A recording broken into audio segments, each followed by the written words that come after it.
안녕하세요. 정형외과 전문의 이지혁입니다. 지난번에 허리 베개에 관한 영상을 많은 분들께서 봐주셨는데요. 정말 감사드립니다. 그 덕분에 제 유튜브 구독자도 100명이 넘었습니다. 구독해주신 분들 정말 감사드립니다. 지난번에 그 영상을 보시고 실제로 허리 베개를 사용하신 분들이 많으신 것 같아서 보람을 느끼고 있습니다. 댓글을 보시면 허리 베개를 하셨는데 오히려 더 불편하다는 분이 계신데요. 오늘 영상에서는 허리 베개의 적절한 사이즈와 사용하실 때 몇 가지 주의점에 대해서 말씀을 드리도록 하겠습니다.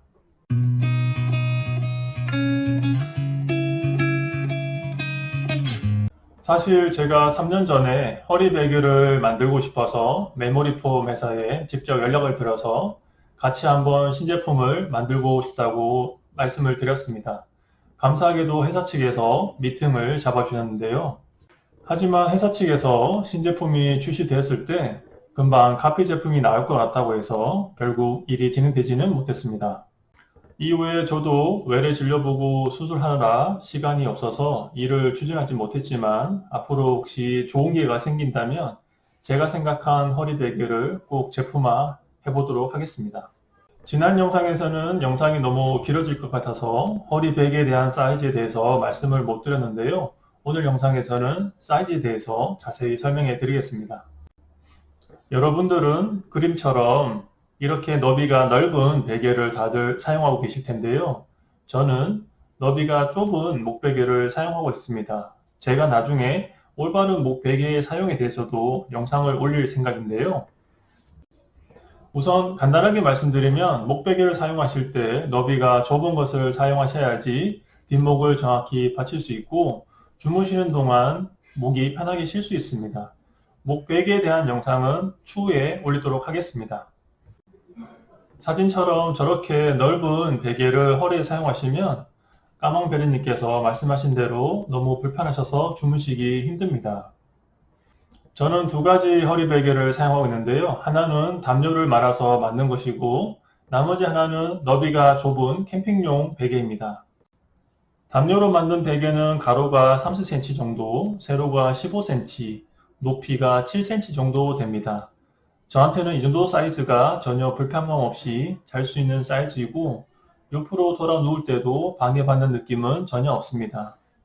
담요나 타월을 돌돌 말아서 사용하시면 처음에는 원통형 모양인데 허리 뒤를 받치게 되면 허리 모양에 맞게 자연스럽게 납작해질 겁니다. 캠핑용 베개는 가로가 40cm, 세로가 22cm, 높이는 12cm입니다. 측정 높이는 12cm이지만 푹신한 재질이라서 허리를 받치면 푹 꺼지면서 높이가 많이 낮아집니다. 이거는 담요보다는 약간 더 높아서 허리를 받치는 느낌이 확실히 더 듭니다. 침대에서 사용하신다면 이 정도 베개를 허리 베개로 사용하시면 적당하실 것 같습니다. 사람마다 허리, 엉덩이 모양이 다르기 때문에 사이즈를 딱 정해서 말씀드릴 수 없습니다만 제가 생각했을 때는 가로 길이는 30에서 40cm 정도가 좌우로 돌아 누우실 때 조금 덜 불편하실 것 같고요. 세로 길이는 15에서 20cm 정도가 적당한 것 같습니다. 높이가 가장 중요하고 까다로운 부분인데요. 허리 뒤를 받치고 누웠을 때 압박됐을 때 높이가 5에서 7cm 정도가 되는 게 적당한 것 같습니다. 높이가 너무 낮으면 허리 뒤를 받치지 못하기 때문에 사용하는 의미가 없어지고 높이가 너무 높은 경우는 주무시고 나면 허리가 뻐근하게 아프실 수 있습니다. 베개의 높이는 베개의 재질에도 영향을 받고요. 침대를 사용하고 계시다면 매트리스의 강도에도 영향을 받습니다. 그리고 허리, 골반 모양이 모두 다 다르시기 때문에 직접 허리 베개를 몇 가지 사용해 보시고 본인에게 가장 맞는 높이를 찾으셔야 합니다. 지난 영상에서 설명드린 건데요. 제가 퇴근하고 나서 직접 하는 방법을 그림을 통해서 자세하게 다시 한번 설명을 해드리겠습니다. 우선 집에 있는 큰 베개를 반으로 접어서 허리 뒤에 받칩니다. 그리고 10분 정도 누워 있습니다. 처음에는 하루 종일 압박받았던 허리가 늘어나면서 약간의 통증이 있을 수 있는데 이것은 어느 정도 지나면 통증이 없어집니다. 척추 분리증이나 혹시 척추 전이증이 있으신 분들은 이 과정에서 무리하게 높이를 높게 하지 마시고요. 혹시나 이 과정에서 통증이 심해지신다면 이 단계는 안 하시는 게 좋습니다. 이렇게 10분 정도 약간 스트레칭을 한 다음에 제가 가지고 있는 허리 베개를 용도에 맞게 사용하고 있습니다. 허리 통증이 별로 없는 날은 낮은 베개를 사용하고요. 허리가 조금 뻐근하거나 불편한 날은 약간 높은 베개를 사용하고 있습니다. 마지막으로 허리 베개를 사용하실 때 몇 가지 주의점에 대해서 말씀드리도록 하겠습니다. 실제로 허리 베개를 사용해서 주무시다 보면 좌우로 움직이기 때문에 허리 베개가 주무시다가 빠지는 경우가 많이 있습니다. 첫 번째로 말씀드리고 싶은 것은 이 베개를 안 빠지게 하려고 억지로 똑바로 누워서 자실 필요는 없다는 것입니다. 제가 유튜브를 시작하면서 가장 처음에 올린 허리 통증이 생기는 근본적인 원인이라는 영상에서 말씀드린 내용인데요. 우리가 서 있을 때 허리에 걸리는 압력을 100이라고 했을 때 반드시 누웠을 때는 25, 옆으로 누웠을 때는 75라는 압력이 허리에 걸리게 됩니다. 디스크의 압력만 고려했을 때도 바로 누워서 자는 자세가 옆으로 누워서 자는 자세보다 더 좋은 자세입니다. 옆으로 누워 자는 자세는 허리뿐만 아니라 어깨에도 안 좋은 영향을 미치게 되는데요. 옆으로 눕게 되면 어깨가 이렇게 말리면서 라운드 숄더를 유발하게 됩니다. 어깨가 이렇게 라운드 숄더가 되면 충돌 증후군이 생기게 되고 이는 더 진행하면 해진근개 파열로 이어지게 됩니다. 이렇게 바로 누운 자세가 가장 좋은 자세이긴 하지만 장시간 똑같은 자세를 유지하다 보면 허리 근육에 무리가 갈 수 있습니다. 그래서 자연스럽게 좌우로 돌아 누우면서 허리 근육이 쉴 수 있게 해주는 것이 더 좋습니다.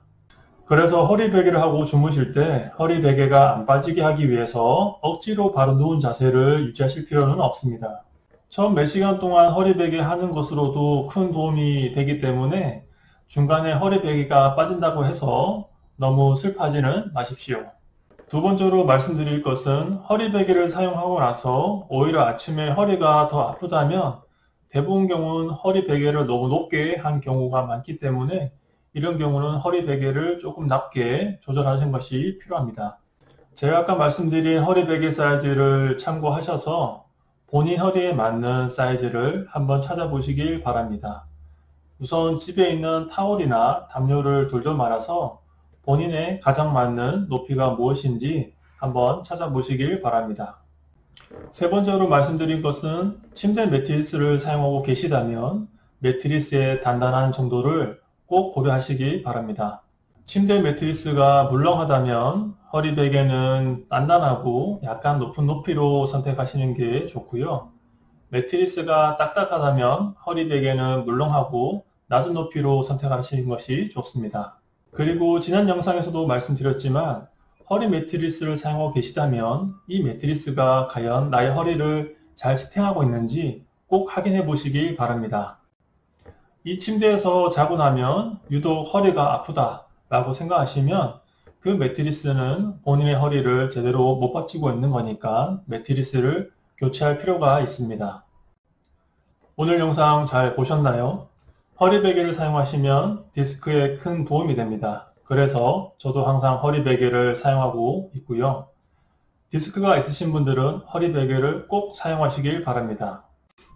하지만 본인에게 맞는 허리 베개를 찾는 과정은 몇 번의 시행착오를 거쳐야 합니다. 이 과정에서 포기하지 마시고 집에 있는 베개나 타올을 이용하셔서 본인에게 맞는 허리 베개를 꼭 찾으시길 기원합니다. 시청해 주셔서 감사드립니다.